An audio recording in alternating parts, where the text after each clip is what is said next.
Buenas tardes y gracias por su presencia. Se dice que in medio consistit virtus. Por eso, en este segundo día, después de la inauguración del cursillo que hizo ayer el señor arzobispo don Carlos Osoro, hoy le toca hablar a don Manuel Aróstegui, eminente catedrático de la Universidad Eclesiástica de San Dámaso, gran profesor, sobre todo mejor persona, sobrino del cardenal Suquía, que eso también le da un marchamo importante. Y ya conocido porque ha participado en algún otro cursillo de liturgia, siempre con una generosidad y una disponibilidad que es admirable. Como es un hombre que tiene mucho corazón, aparte de que tiene más fe que corazón, o no sé, o igual corazón que fe, hoy nos va a hablar de la Eucaristía, corazón de la Iglesia. Ha hecho el esfuerzo, que agradecemos de antemano, de poner un esquema con textos para que no se sienta en la obligación de tener que leerlos todos, porque entonces no acabaríamos. Este esquema nos ayudará, pues, mejor a seguir los puntos que de manera resumida él ha puesto al comienzo hasta las conclusiones, que alcanza el número 6. Y lo mejor que podemos hacer, puesto que se han dado ya los 10 minutos de respeto para la llegada, es cederle la palabra a nuestro querido amigo y profesor don Manuel Aróstegui. Bien, muchas gracias. Antes de nada quisiera agradecer a don Andrés su invitación a participar en este cursillo de liturgia. Es para mí un honor y lo hago con sumo gusto. Tal y como se indica en el programa y en las hojas que se les han repartido, el objetivo de la exposición consiste en estudiar la relación entre la Eucaristía y la Iglesia.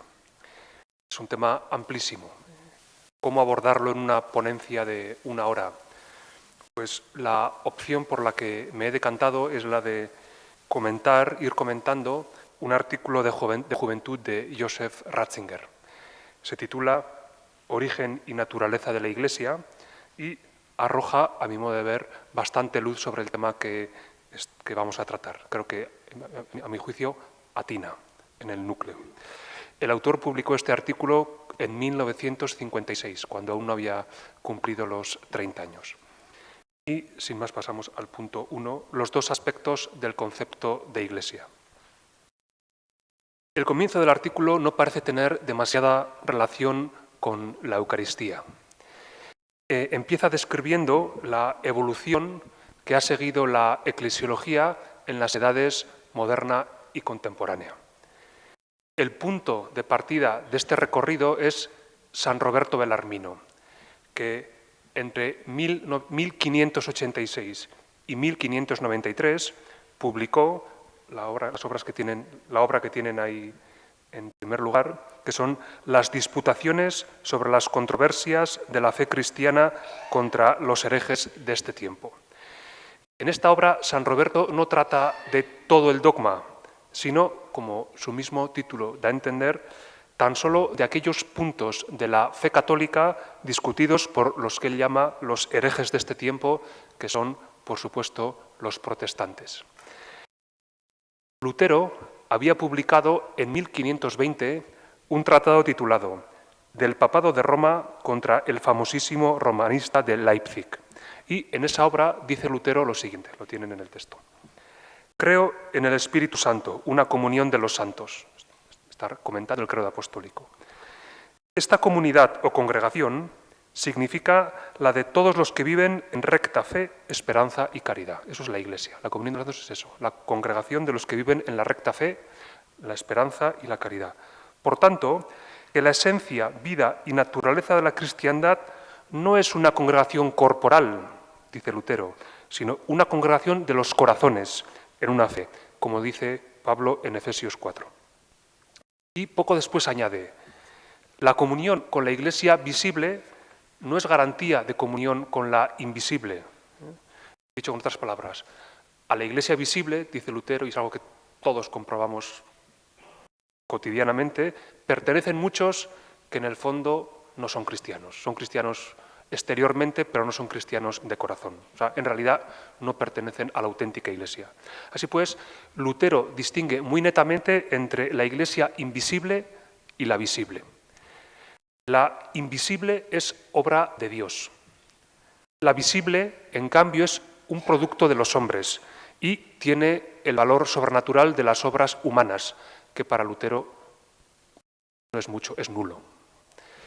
Pues bien, Roberto Bellarmino, en su obra, no pretende exponer toda la doctrina católica sobre la Iglesia, sino que más bien lo que busca es dar respuesta a este planteamiento que acabamos de presentar. Y por eso se va a centrar sobre todo en la Iglesia visible. Va a mostrar que también ella, es obra de Jesucristo. Los números 1 y 2 de la obra que tienen ahí referida, de las disputaciones, van a ser el modelo con el cual se va a explicar el tratado de Eclesia, el tratado sobre la Iglesia, en adelante. De modo que, a partir de entonces, cuando en los seminarios, en las facultades de teología católicas, se explica lo que es la Iglesia, se explica la eclesiología, el centro de atención va a estar puesto en la dimensión visible de la Iglesia, para afirmarla frente a los protestantes. Ratzinger describe este hecho en los términos siguientes. Dice, así se comprende que contra la nueva doctrina de una invisibilidad esencial de la Iglesia, la de Lutero, se recalcara sobre todo el lado visible de la misma, por el que se legitimaba también en el orden visible como la verdadera Iglesia de Jesucristo. De hecho, una de sus funciones irrenunciables es ser signo de Dios entre los pueblos, como lo subrayó el Concilio Vaticano de 1870. Así se explica que la eclesiología moderna, la que parte de Bellarmino, se ocupe sobre todo en demostrar la visibilidad de la Iglesia y su concentración en el Papa, en hacer comprensible a la Iglesia como signo visible de Dios, como bandera que Dios levanta sobre el Monte Santo para mostrar sin error posible el camino recto a la humanidad extraviada. Esto es lo que había hecho la eclesiología moderna. Esto era seguramente una tarea muy importante, era algo necesario frente al protestantismo, pero con ello no se decía todo lo que debe decirse de la Iglesia. Es más, quedaba intacto su más íntimo misterio, su verdadera esencia. Así surgía el peligro de que el cristiano particular concibiese la Iglesia como una organización jurídica que está frente a él, lo mismo que siente el aparato estatal como algo que se le enfrenta. La Iglesia significaba ahora a los sacerdotes, obispos y papa, pero el que cada creyente estuviese penetrado de la corriente viva de esta Iglesia, que él mismo fuese una pieza de la Iglesia, apenas si entraba en la conciencia del creyente particular. Es decir, lo que dice Ratzinger es que esta forma de presentar el tratado sobre la Iglesia era válido, pero parcial. Así, en el periodo de entreguerras, entre la Primera y la Segunda Guerra Mundial, entre 1918 y 1939, surgió una eclesiología nueva que intentaba colmar esta laguna. Y Ratzinger la describe en los términos siguientes. Así se explica que pareciese como el comienzo de una nueva primavera, como nueva marcha vigorosa y esperanzadora, el que, después de la Primera Guerra Mundial, la nueva generación, dándose la mano con algunos teólogos aislados del siglo XIX, inyectó nueva vida a la palabra sobre el cuerpo místico de Cristo, y comenzó de nuevo a vivir enteramente de la conciencia de que nosotros somos la Iglesia, el cuerpo místico del Señor. Entonces acuñó Romano Guardini esta palabra audaz y henchida de esperanza. Ha comenzado un proceso de incalculable alcance. La Iglesia se despierta en las almas. Se había descubierto que la Iglesia no era solo el signo de fe, sino también el misterio de fe, una parte de la gloria oculta de Cristo, y que lo segundo es todavía más grande que lo primero. Después, en el período de entreguerras, tuvo lugar el descubrimiento de la Iglesia como misterio, como cuerpo místico. Este hallazgo dio lugar a un entusiasmo que, según Ratzinger, desapareció muy pronto. Después de la Segunda Guerra Mundial, no volvió a despertarse esta pasión. En su lugar aparecieron y arraigaron el escepticismo, la resignación y la crítica. Criticar a la Iglesia pareció entonces francamente de buen tono entre los cristianos, que de pronto prefirieron entender la Iglesia como autoridad y organización, a la que podía echársele la culpa de los propios fallos. ¿Cómo se explica este hecho? ¿Cómo se explica este desencanto? Según Ratzinger, se debe a que el renacimiento eclesiológico del período de entreguerras, el movimiento de Romano Guardini, Gertrud von Lefort y tantos otros, no terminó de satisfacer, no cumplió las expectativas puestas en él. En esta situación de desencanto se le planteó a la eclesiología una redescubrimiento montado por su unidad. Es decir, la eclesiología de entreguerras no supo integrar adecuadamente la dimensión visible de la Iglesia. No fue capaz de articular de forma satisfactoria los aspectos interno y externo. Con lo cual, había en eclesiología dos tratados yuxtapuestos y paralelos. Por de pronto, se erigía simplemente la nueva doctrina dogmática del misterio de la Iglesia junto al viejo tratado apologético del de Eclesia. Es decir, estaba, por un lado, el tratado que es el heredero de la eclesiología apologética clásica, la que parte de Belarmino, y que se ocupa de la Iglesia.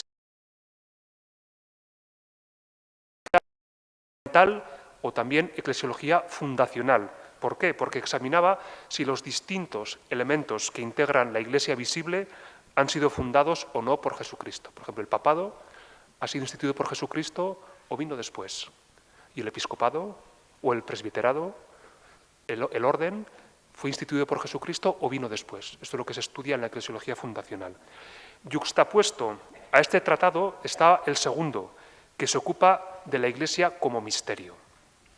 Y según Ratzinger, faltaba una articulación adecuada, lo cual entrañaba sus peligros. Dice, pero así surgía el peligro de una fatal doble vía, de una división de la Iglesia en Iglesia del derecho e Iglesia de la caridad, según una famosa consigna que procedía en último término de Rudolf Sohm.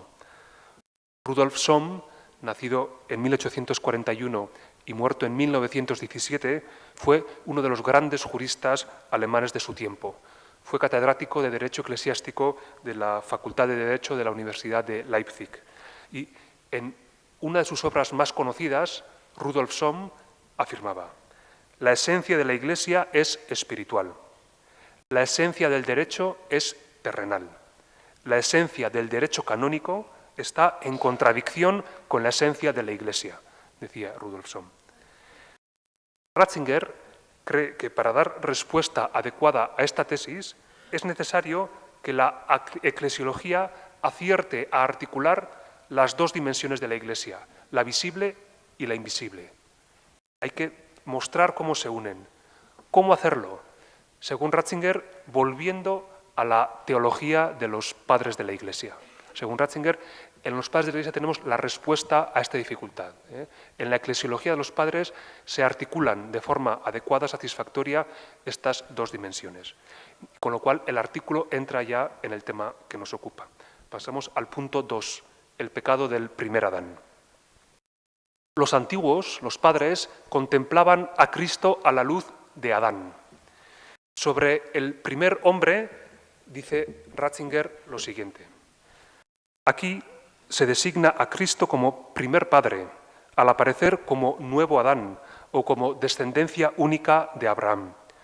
Para entenderlo, conviene recordar brevemente el concepto judío del primer padre, tal como lo han elaborado Johannes Pedersen y Henry Wheeler Robinson. Para el pensamiento judío, el primer padre no es un hombre como otro, no es uno más en una larga serie, sino que constituye la unidad interna de todos, los lleva a todos dentro de sí. Es francamente algo así como un ser colectivo. Es decir, para los judíos, Adán no era un hombre como los demás, era más bien un ser colectivo, es decir, como un cuerpo cuyos miembros eran los distintos individuos de la especie humana. Se trata del llamado mito del Urmensch, u hombre primordial, que es un mito que está presente en múltiples culturas. Es un motivo que, como han mostrado los dos autores los mencionados aquí, Pedersen, el británico Robinson y el danés Pedersen, se encuentra también en el antiguo Israel.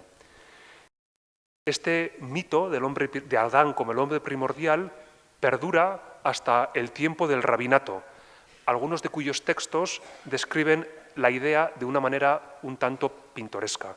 Dicen algunos textos rabínicos que Adán era gigantesco, porque claro, imaginémonos lo que sería un hombre cuyos miembros fueran todos los seres humanos. Según algunos relatos, originalmente era tan enorme que se extendía de punta a punta de la tierra, aunque después del pecado se encogió y pasó a medir tan solo 50 metros de altura. Es la forma que tienen los judíos de expresar esta verdad, que el primer Adán es eso, un ser colectivo. Los griegos lo hubieran dicho conceptualmente, los judíos lo expresaban no con conceptos, sino con este tipo de imágenes. Como dice Ratzinger, el Antiguo Testamento no conoce al hombre universal abstracto, que es una idea, que para Platón y aun para Aristóteles era también mucho más que una pura idea. Conoce más bien el universal concreto Adán, un hombre en cuya materia corpórea están contenidos todos los hombres. Todos estábamos realmente en Adán. Pero tras el pecado original, Adán se hizo añicos. Aquel cuerpo gigantesco se rompió. Los individuos que hasta entonces habían estado unidos como miembros de un solo cuerpo, se separaron los unos de los otros y empezaron a tener cada cual vida independiente.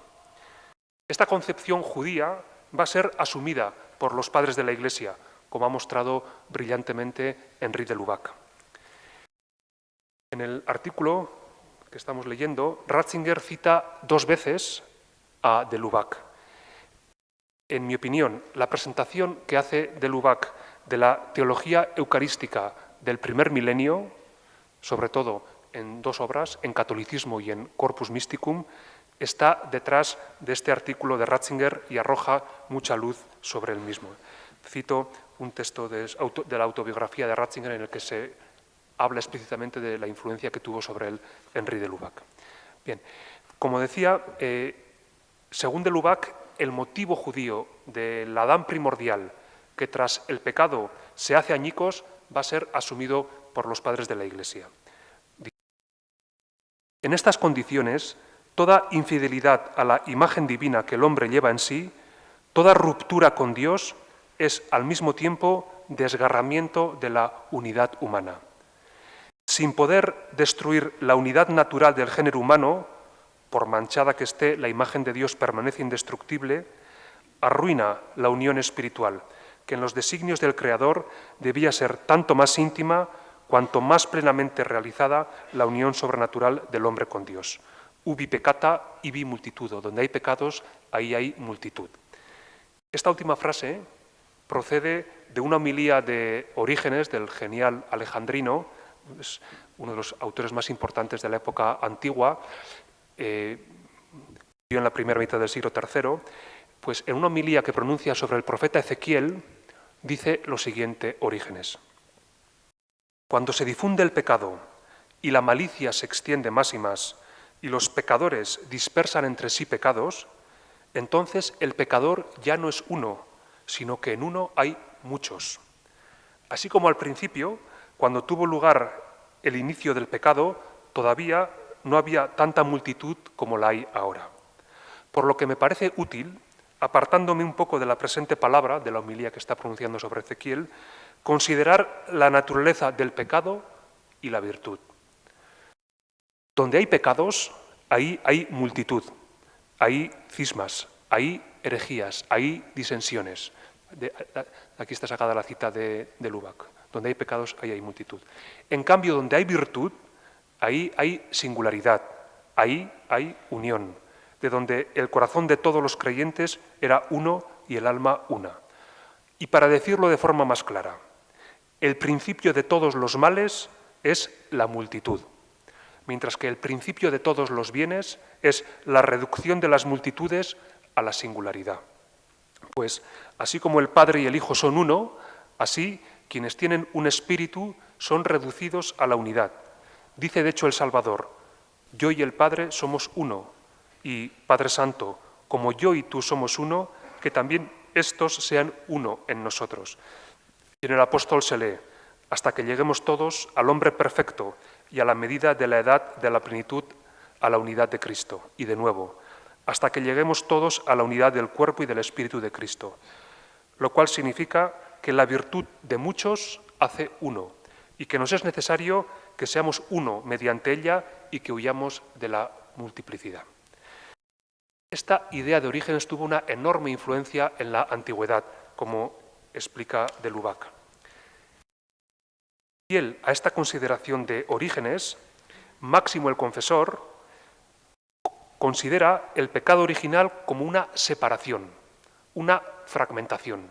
Se podría decir, en el sentido peyorativo de la palabra, una individualización. Mientras que Dios actúa sin cesar en el mundo para hacer que todo concurra a la unidad, la naturaleza única fue rota en 1000 pedazos por este pecado que es la obra del hombre, y la humanidad, que debía constituir un todo armonioso, en donde lo mío y lo tuyo no se hubieran opuesto, se convirtió en una polvareda de individuos con tendencias violentamente discordantes. Y ahora, concluye Máximo, nos desgarramos los unos a los otros como bestias salvajes. Satanás nos ha dispersado, decía por su parte Cirilo de Alejandría, principios del siglo V, para explicar la caída original y la necesidad de un redentor.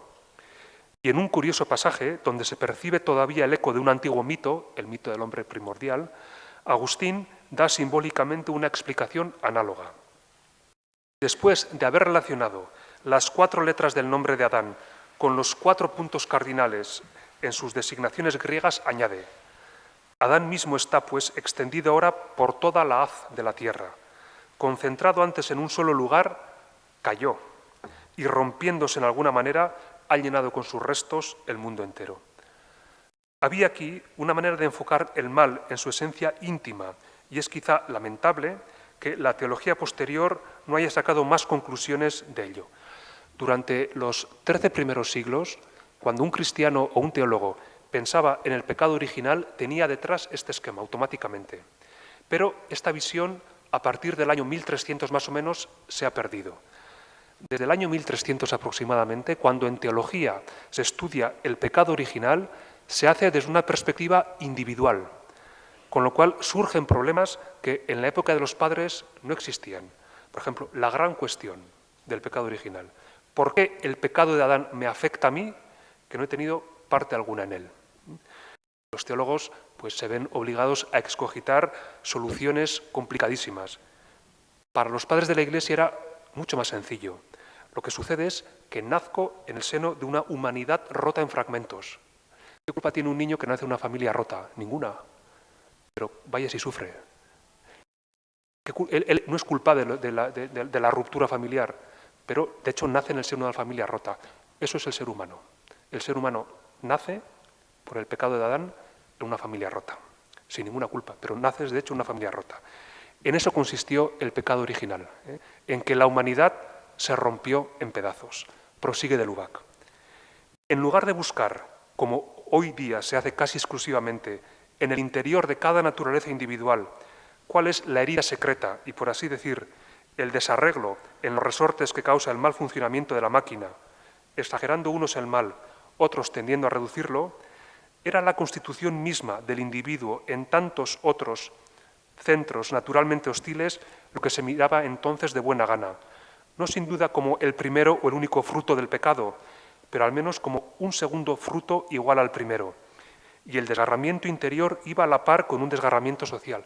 Por supuesto que el pecado original produce también una ruptura en el interior de cada individuo. Si yo de un cuerpo aíslo un miembro, ¿cómo no se va a resentir el miembro? Si a mí me cortan la mano, mi mano va a aguantar poco tiempo sola, poco a poco se va a ir descomponiendo enseguida.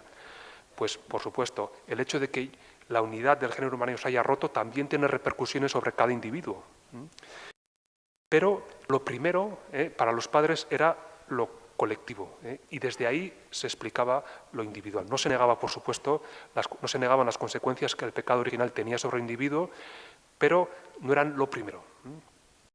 Ciertamente, dice muy bien de Lubac, estas dos explicaciones no tienen nada de contradictorio y se encuentran asociadas más de una vez.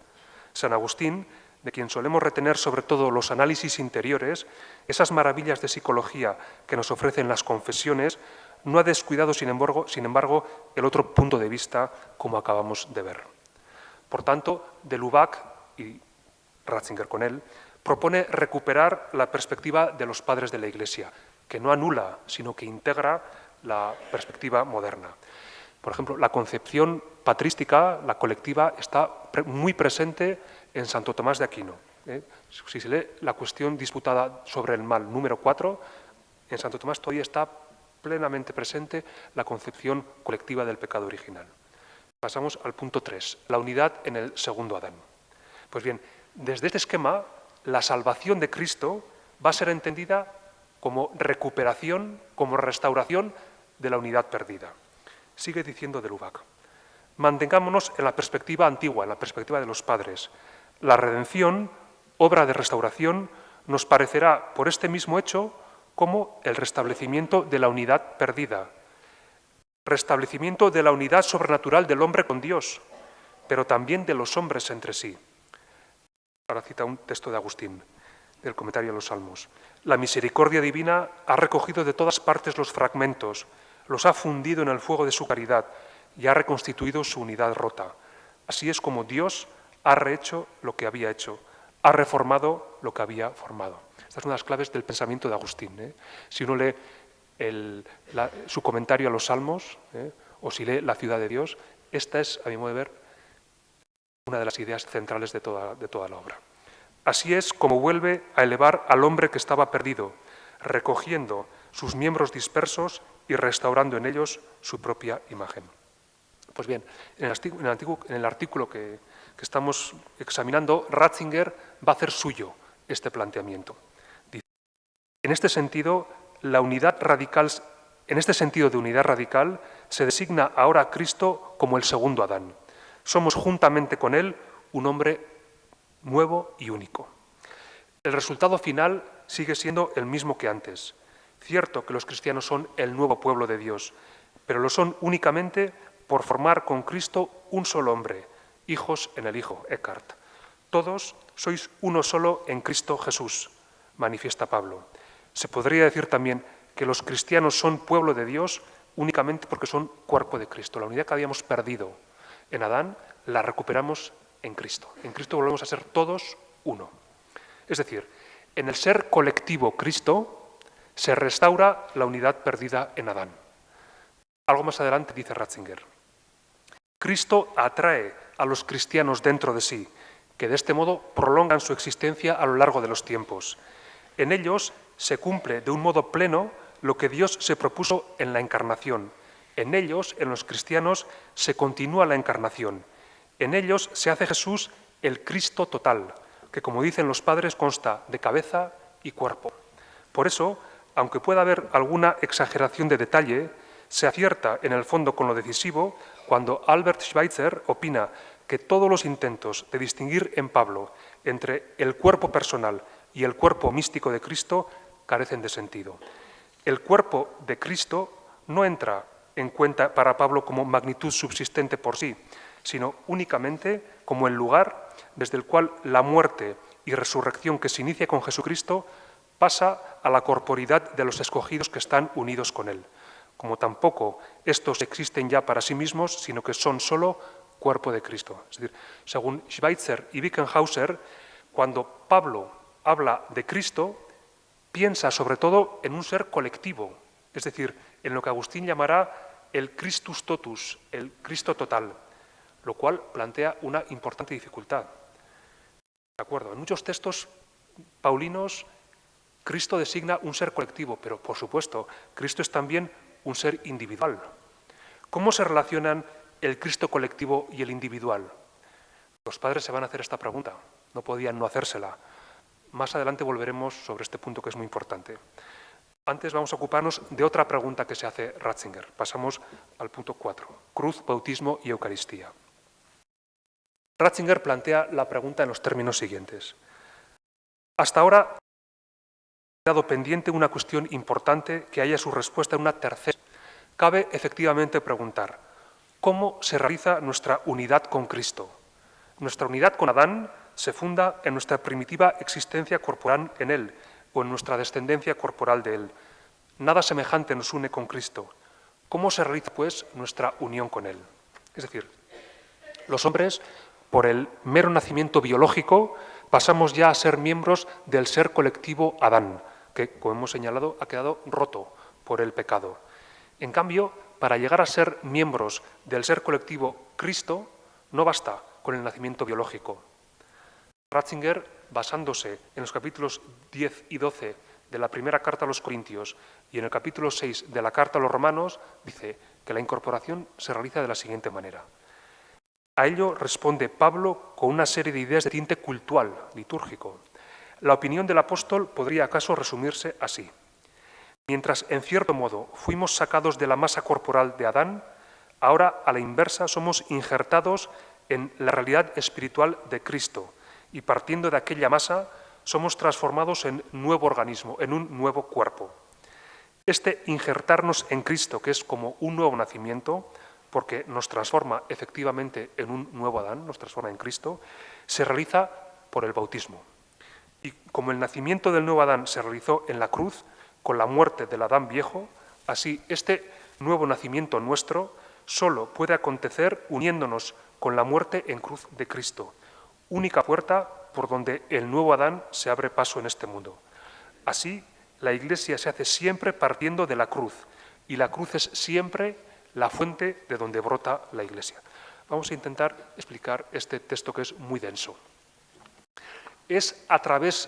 La idea fundamental es que es a través de la cruz como nos incorporamos al cuerpo de Cristo. Es decir, el instrumento a través del cual Cristo restaura la unidad perdida es la cruz. En el capítulo de Catolicismo de Lubac, que está detrás de este artículo de Ratzinger, se ilustra esta idea muy bellamente. Va a citar un texto de Gregorio de Nacianzo, finales del siglo IV. Tal es el gran milagro del Calvario. Hubo entonces toda clase de milagros. Dios en cruz, el sol oscurecido, el velo del templo desgarrado, el agua y la sangre manando del costado, el temblor de la tierra, las piedras que se rompen, los muertos que resucitan. ¿Quién celebrará dignamente tales prodigios? Pero ninguno es comparable al milagro de mi salvación. Pequeñas gotas de sangre que renuevan al mundo entero y que hacen respecto a todos los hombres como el jugo de la higuera que hace cuajar la leche, reuniéndonos y apretándonos en uno. Por lo visto, yo no he hecho la prueba, si se echa un poco de jugo de higo en la leche, esta cuaja. Pues bien, Gregorio de Nacianzo compara la sangre de Cristo con el jugo de higo. Pues la sangre de Cristo, las gotas de la sangre de Cristo, hacen que la humanidad dispersa cuaje, es decir, adquiera unidad. Prosigue de Lubac, con un texto de Pascasio Raperto, siglo IX. O si se quiere, otra imagen. Cristo es esa aguja que, dolorosamente atravesada en la pasión, cose después todo tras de sí y repara de este modo la túnica rasgada antes por Adán, uniendo juntamente los dos pueblos, el de los judíos y el de los gentiles, haciéndonos uno para siempre. Esta última frase es una cita de Efesios 2:14, que es un texto clave para este tema. Porque Él es nuestra paz. Es un texto que se lee mucho en la liturgia. Porque desde siempre ha sido un texto fundamental. Porque Él es nuestra paz, el que de los dos pueblos hizo uno, derribando el muro que los separaba, la enemistad, anulando en su carne la ley de los mandamientos con sus preceptos, para crear en sí mismo de los dos un solo hombre nuevo, haciendo la paz, y reconciliar con Dios a ambos en un solo cuerpo mediante la cruz, dando en sí mismo muerte a la enemistad. En resumen, lo que nos une a los que estábamos dispersos por el pecado es la cruz de Cristo.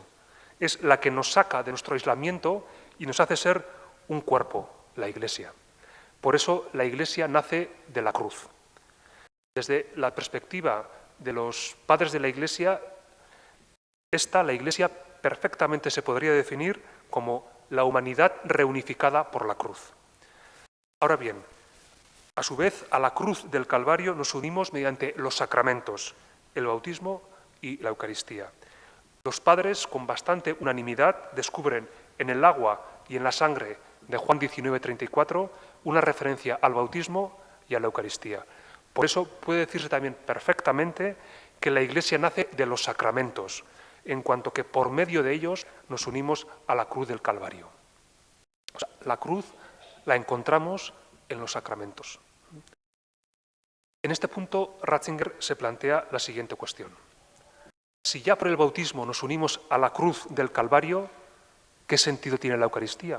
¿Qué aporta de nuevo? Con el bautismo, ¿para qué necesito más? ¿Para qué necesito ya la Eucaristía? Si ya por el bautismo he unido a la cruz y he accedido a la salvación. Él propone la siguiente respuesta. La Iglesia se hace siempre partiendo de la cruz, y la cruz es siempre la fuente de donde brota la Iglesia. Con eso no está dicho todo, porque con esto solo queda descrito el origen de la Iglesia, solo se pone en claro cómo el individuo queda injertado en el nuevo Adán, cómo es arrancado de su aislamiento y entra en la unidad del cuerpo de Cristo. Pero resta la pregunta, ¿cómo realiza la Iglesia misma su ser de Iglesia? ¿Cómo permanece una con su Señor? Permanencia en que consiste la realidad de su nueva existencia. La respuesta la da Pablo en 1 Corintios 10 y 12. La Iglesia es cuerpo de Cristo y lo es cada vez de nuevo por la Eucaristía. Es decir, en ambos sacramentos, en el bautismo y en la Eucaristía, nos unimos a la cruz, en los dos, pero con una diferencia. En el bautismo me uno a la cruz como individuo aislado, que en cuanto que herido por el pecado original está separado, aislado de Dios y de los demás. Por el bautismo me incorporo a ese ser colectivo que es Cristo, es decir, dejo de ser un individuo aislado y paso a ser un miembro del cuerpo de Jesús. En cambio, en la Eucaristía nos unimos a la cruz no como individuos aislados, sino ya como miembros de un cuerpo. Por eso, la unión con la cruz que tiene lugar en la Eucaristía es nueva respecto de la del bautismo y también más perfecta. Y, por otro lado, se entiende así también perfectamente que nadie que no haya sido bautizado pueda participar en la Eucaristía. Para poder tomar parte en ella, antes uno tiene que haberse incorporado al cuerpo de Jesús. Prosigue el texto. En la Eucaristía comen todos el pan Cristo, que es por esencia numéricamente uno, y no se deja asimilar en nuestra sustancia corporal, sino que al revés, nos asimila a nosotros en su cuerpo, y así nos hace a todos un solo Cristo. Somos un pan, un cuerpo, aun siendo muchos. 1 Corintios 10, 17, importantísimo texto también.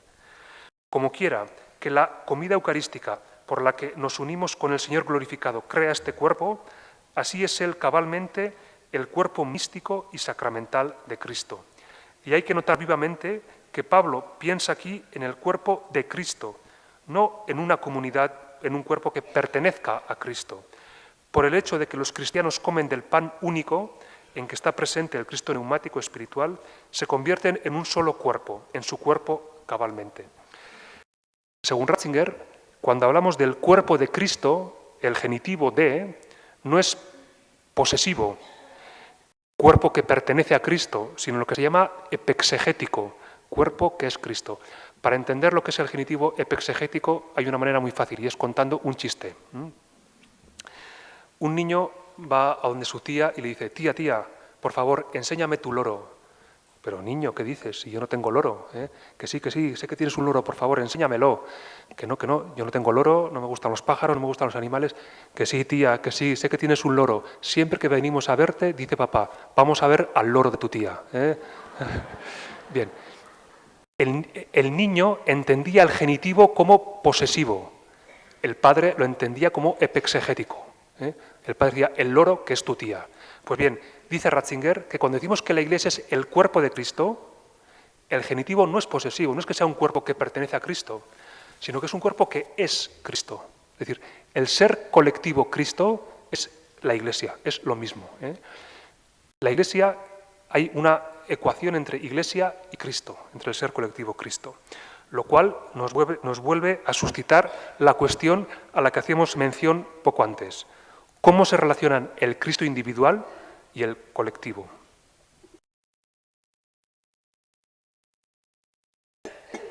Pasamos al punto 5, el cuerpo verdadero y más perfecto de Cristo. En este punto ha sido decisivo, una vez más, Orígenes. En el libro 10 de su comentario al cuarto Evangelio se ocupa, entre otros textos, de Juan 2, 19 a 21. Después de que Jesús expulsara, recuerden la escena, a los vendedores del templo, algunos le preguntaron, ¿qué signo nos muestras para obrar así? Jesús les respondió, destruid este templo y en 3 días lo levantaré. Los judíos le contestaron, 46 años se ha tardado en construir este santuario, ¿y tú lo vas a levantar en 3 días? Comenta Orígenes. Ciertamente ambos, el templo y el cuerpo de Jesús, según una de las interpretaciones, me parece que son tipo de la Iglesia.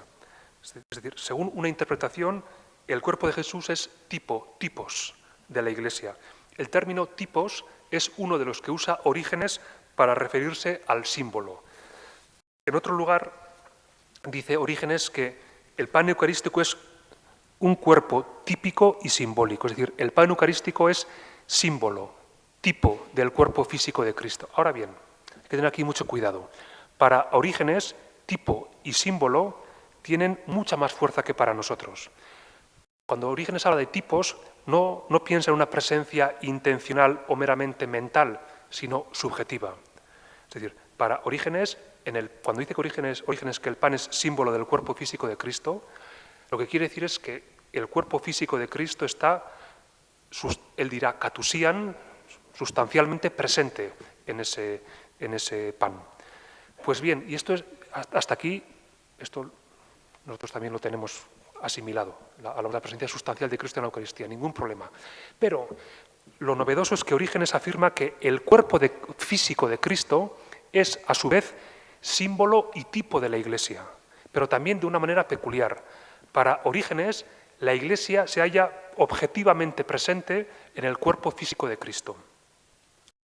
A continuación, explica Orígenes que, dado que el cuerpo físico de Cristo es tipo de la Iglesia, la resurrección del Cristo histórico y, en general, los acontecimientos de la vida del Señor son sacramento de los acontecimientos que a la Iglesia le va a tocar vivir a lo largo de la historia. Es decir, en el cuerpo físico de Cristo estábamos todos sacramentalmente. Cuando Cristo padecía en la cruz, nosotros sacramentalmente estábamos siendo crucificados con Él. Lo mismo cuando fue sepultado y cuando resucitó. A continuación, Orígenes se detiene en el misterio de la resurrección. Cita la célebre visión de los huesos secos de Ezequiel 37, que según él profetiza la resurrección universal, y comenta lo siguiente. Cuando tenga lugar esta resurrección del cuerpo verdadero y más perfecto de Cristo, entonces los miembros de Cristo de ahora, huesos secos en comparación con el porvenir, serán reunidos, hueso con hueso y juntura con juntura, sin que ninguno de los privados de juntura vaya a llegar hasta el hombre perfecto, hasta la medida de la altura del pleroma del cuerpo de Cristo. Este texto hace una afirmación que a nosotros nos llama muchísimo la atención. Para los padres de la Iglesia y para los primeros medievales era perfectamente normal, pero para nosotros llama la atención. Dice Orígenes que el cuerpo verdadero y más perfecto de Cristo no es su cuerpo físico, sino la Iglesia, de la cual aquel es signo. Orígenes va más allá y llega a decir, por ejemplo, que las manos de Cristo son sacramento de los presbíteros, es decir, en las manos del cuerpo físico de Cristo están presentes sacramentalmente los presbíteros de todos los tiempos. En los ojos del cuerpo físico de Cristo están presentes misteriosamente, sacramentalmente, todos los obispos. Y así va recorriendo uno a uno los miembros del cuerpo físico de Cristo y muestra cómo en cada uno de ellos está presente pues, los presbíteros, los obispos, los misioneros, etc. Se trata de un punto sobre el que ha llamado mucho la atención de Lubac. Dice, Orígenes ya había subrayado de un modo más preciso la relación de eficacia simbólica entre el cuerpo individual de Cristo, soma typikon, y su verdadero cuerpo, que es la Iglesia. Se trata de una idea que Ratzinger recoge en dos obras contemporáneas al artículo que estamos examinando.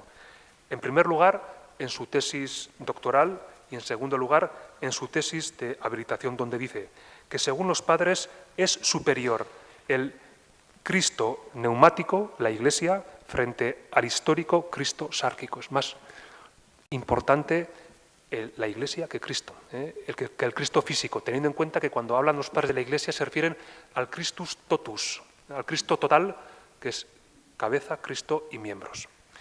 Según de Lubac, esta idea ha marcado toda la teología medieval.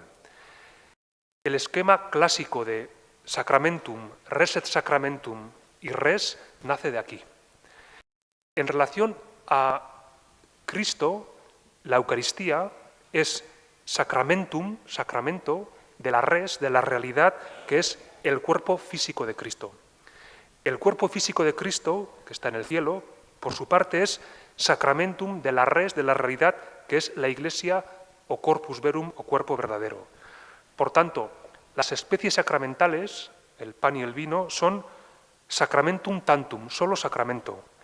El Cristo físico, que está en el cielo, es res et sacramentum, realidad simbolizada por el pan, pero sacramento de algo más. Y la Iglesia, la comunión eclesial, es res tantum, solo res. Todavía San Buenaventura, en el siglo XIII, dice que la Iglesia es la res última. Lo último en la Eucaristía es la Iglesia, la res última. Y el cuerpo físico de Jesús, res media.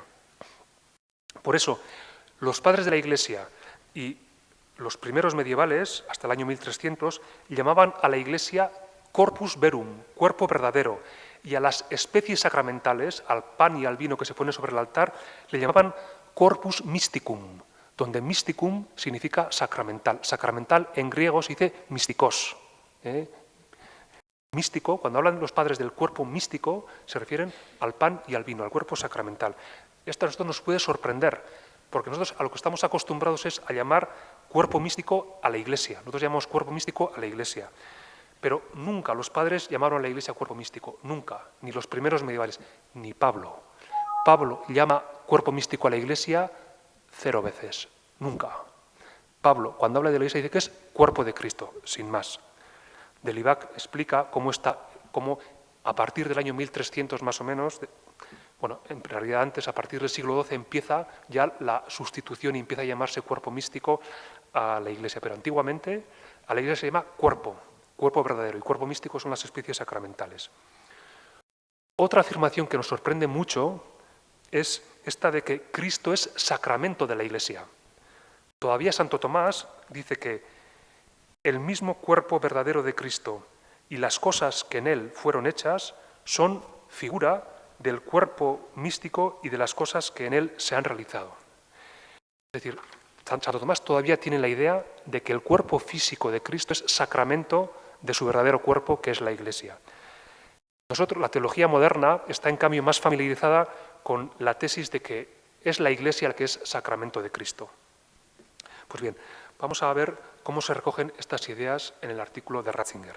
Dice, pero con ello hemos logrado un resultado muy importante. Para Pablo, la Iglesia no es mero cuerpo místico de Cristo, sino cuerpo real, o dicho menos escandalosamente. Para Pablo, la expresión cuerpo de Cristo, que son los cristianos, no es solo una comparación, sino que expresa una realidad decisiva de la esencia de la Iglesia. Se ha tenido a menudo muy poco en cuenta que Pablo no habla nunca del cuerpo místico de Cristo, sino siempre del cuerpo de Cristo simplemente.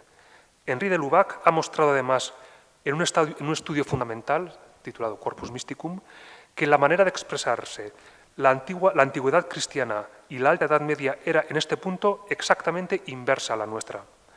Por corpus verum, verdadero cuerpo, se entendía a la Iglesia. Por corpus mysticum, cuerpo místico, cuerpo sacramental, la Eucaristía. El pensamiento dominante es que por su cuerpo sacramental, mediante la Eucaristía, Cristo atrae a los cristianos dentro de sí, que de ese modo prolongan su existencia a lo largo de los tiempos. Esto es lo que hemos visto en el texto de Orígenes. Los cristianos prolongan en el tiempo la crucifixión, sepultura y resurrección de Cristo y en general todos sus misterios. Es decir, la historia de la Iglesia y la historia de cada uno de nosotros es el despliegue en el tiempo de lo que ya ha sucedido concentrado sacramentalmente en Cristo. Por eso, la clave para entender mi vida está en la vida de Cristo. Allí ha sucedido sacramentalmente todo lo que va a suceder en mi existencia. Casi al final del artículo, Ratzinger hace una síntesis magnífica de la forma antigua de entender la relación entre la Eucaristía, Cristo y la Iglesia. Empieza constatando que cuando los padres pensaban en la Iglesia, lo hacían siempre desde Cristo y desde la Eucaristía. Un antiguo no podía entender la Iglesia si no era desde la Eucaristía. Que la relación de la Iglesia como cuerpo de Cristo ocupe en el pensamiento de los padres un puesto dominante, lo ha expuesto sobre todo Mersch con una pléyade de testigos. No, naturalmente, los matices que este concepto recibe en ella son, en cada caso, muy diversos, pero el núcleo de las afirmaciones permanece invariable. Los cristianos aparecen siempre como verdadero cuerpo de Cristo, es decir, como unidos realmente con el Señor. Y en todo caso, la celebración eucarística se entiende como la forma concreta en que se realiza nuestra incorporación a Cristo. El texto da un paso más y prosigue así. Llamemos únicamente la atención sobre una idea que resalta con fuerza especial. La indisoluble unión entre la unidad de todos los cristianos patente en la Eucaristía y la efectiva concordia y caridad en la vida diaria de esos mismos cristianos entre sí. Así, en el enlace inmediato con la afirmación de que por comer este pan no solo tenemos parte en Cristo, sino que nos unimos con Cristo, dice San Juan Crisóstomo, principios del siglo V. ¿Qué es el pan? Cuerpo de Cristo. ¿Qué se hacen aquellos que lo reciben? Cuerpo de Cristo. No muchos cuerpos, sino un solo cuerpo. Si pues todos existimos por lo mismo y todos nos hacemos lo mismo, ¿por qué no mostramos luego también el mismo amor?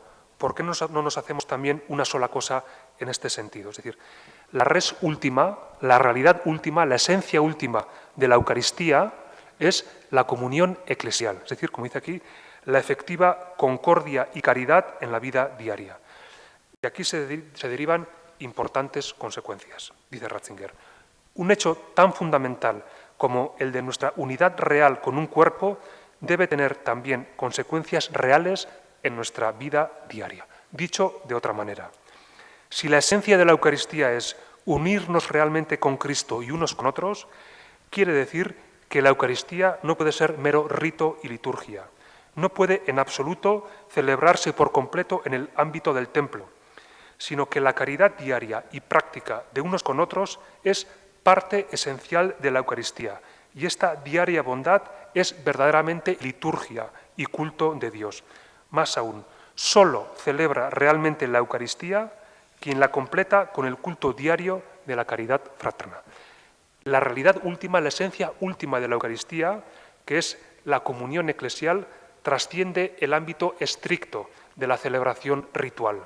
Es decir, la liturgia cristiana, y creo que esta es una de sus especificidades, no se identifica con el rito, sino que va más allá y se realiza en la vida de la Iglesia.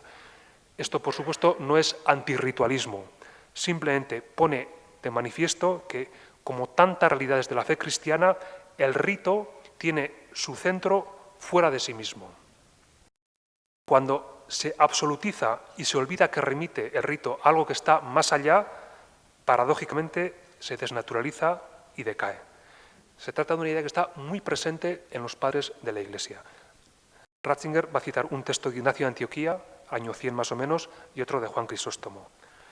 Ignacio de Antioquía lo expresa de manera inimitable cuando dice que la fe es el cuerpo y la caridad la sangre de Cristo. Inseparabilidad de liturgia y vida. Y una vez más es el Crisóstomo quien se atreve a decir que los pobres son el altar vivo del sacrificio novotestamentario, que se construye con los miembros de Cristo. Este altar, el de los pobres, es más espantoso, es decir, más terrible, se manifiesta más ahí Dios, incluso que el altar de nuestra Iglesia, y desde luego mucho más espantoso que el de la antigua alianza.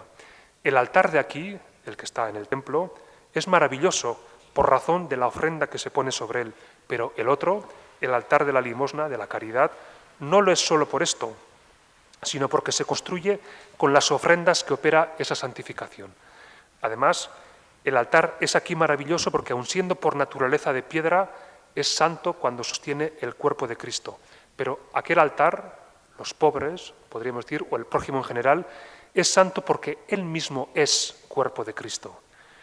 Es decir, la liturgia de Cristo se celebra en cierto sentido con mayor realismo en el diario quehacer que en el acto ritual. Por tanto, ¿quién celebra bien la Eucaristía? El que es caritativo en la vida cotidiana. Por supuesto, hay que celebrar bien dentro del templo la Eucaristía. Eso es por descontado. Pero el que de verdad celebra bien la Eucaristía es el que luego vive la caridad con los demás en la vida cotidiana. Esa es la esencia última de la Eucaristía. A continuación, Ratzinger señala que en Tomás de Aquino, que sería el confín, después del el confín de esta concepción, quizá el último en que todavía está esta concepción, esta idea sigue muy viva, dice.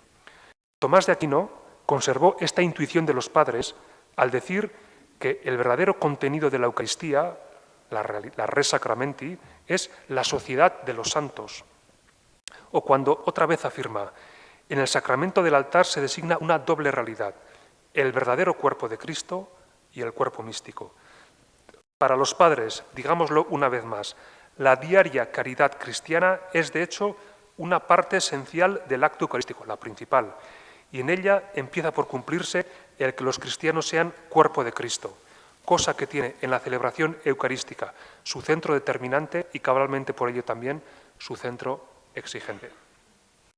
Pasamos al punto 6, conclusiones. Pues bien, Ratzinger cree que esta forma de entender la relación entre Eucaristía, Cristo e Iglesia, no se puede hablar de uno sin hablar de las otras dos. No se puede hablar de Cristo sin hablar de la Iglesia y de la Eucaristía y viceversa, y lo mismo con las otras dos. Esta forma de entender la relación entre las tres, de esta manera saldríamos del callejón sin salida en el que está la eclesiología moderna y contemporánea. Dice así. Demos ahora brevemente una ojeada de conjunto a los diversos elementos reunidos hasta ahora.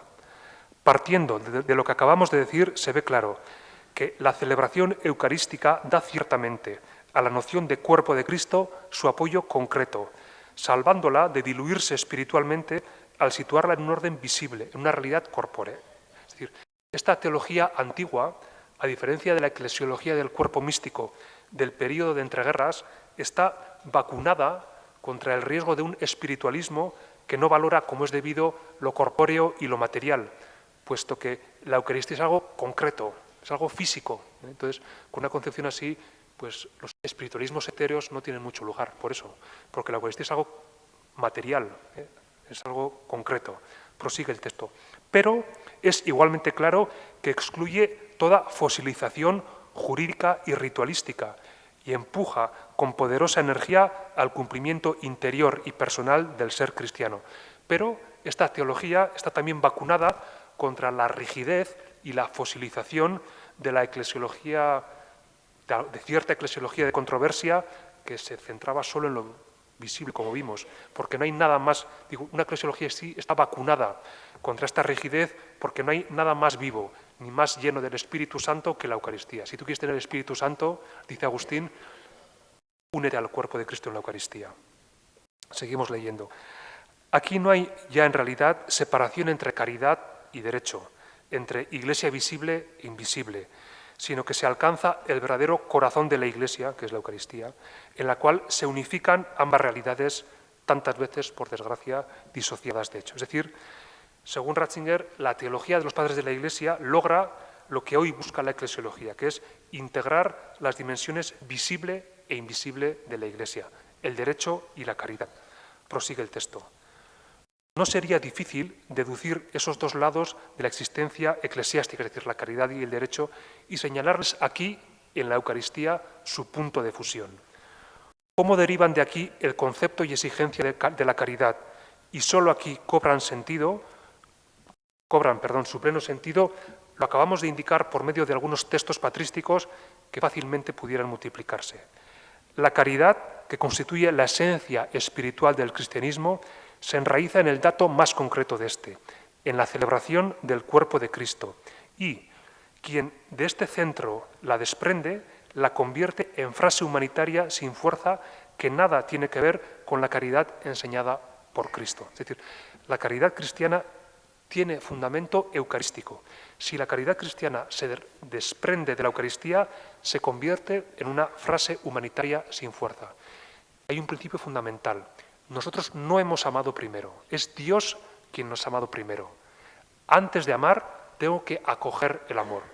Si intento amar sin antes haber acogido el amor, pues estoy condenado al fracaso. Antes o después, dependiendo de cada uno, acabaré pues seco.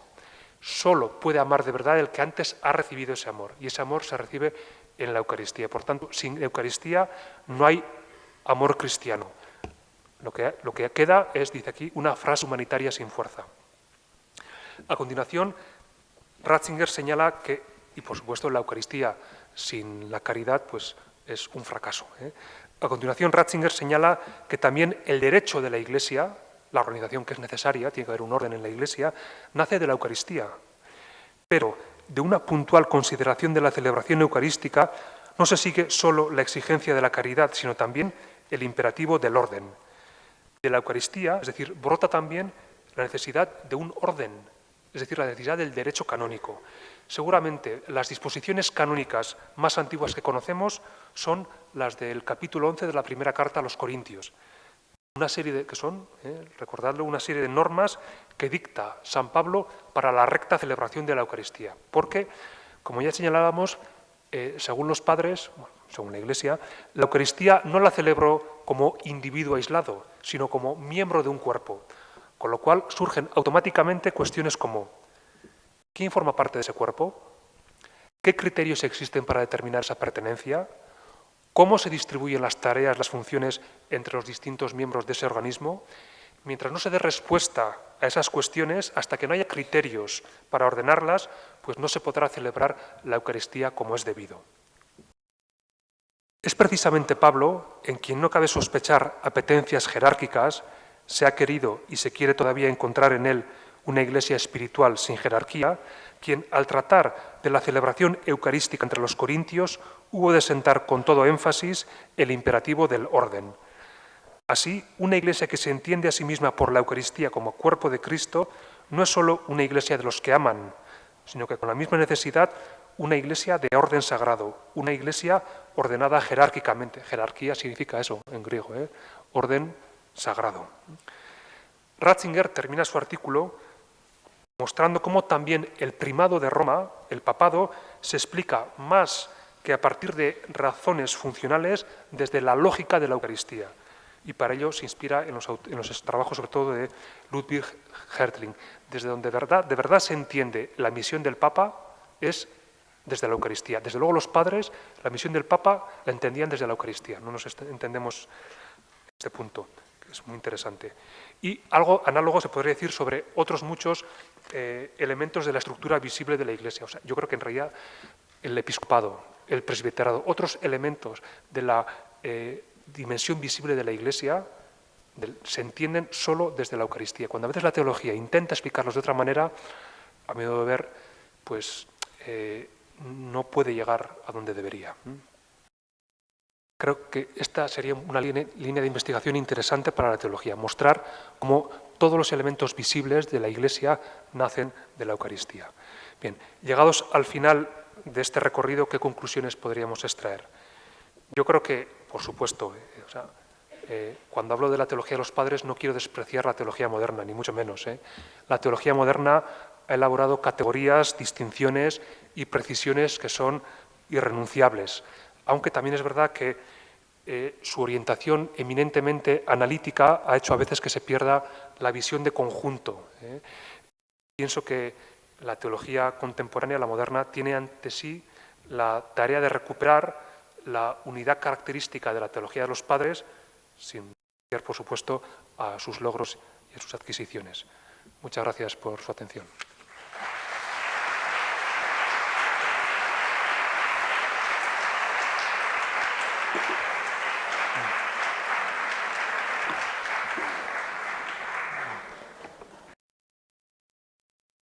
Desde luego, el haber escuchado a don Manuel Arostegui, no solo en su excursus histórico, sino en esta profundidad teológica, es una interpelación para ver cómo nosotros entendemos y sobre todo celebramos la Eucaristía. Porque a veces nos podemos quedar en anécdotas o en alusiones puramente prácticas, pero no hay practicidad sin teología, sin llegar al corazón de lo que significa. Don Manuel Arostegui se le nota que es profesor de eclesiología.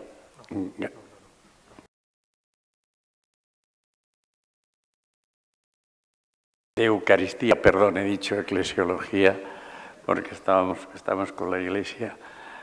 Profesor de Eucaristía y es también profesor de padre o especialista en padres. Esto se le nota cómo domina y lee a los padres y nos interpela enormemente. Creo que este resumen estupendo que nos ha dado, profundo, volverlo a releer, a meditar, a subrayar algunos aspectos, nos hará mejores celebrantes de la Eucaristía. Le agradecemos vivamente su esfuerzo y este punto medial que decía al principio, enormemente teológico, nos hará entender lo que el Señor nos ha entregado y nos ha mandado a hacer en conmemoración suya. Gracias, don Manuel. Gracias.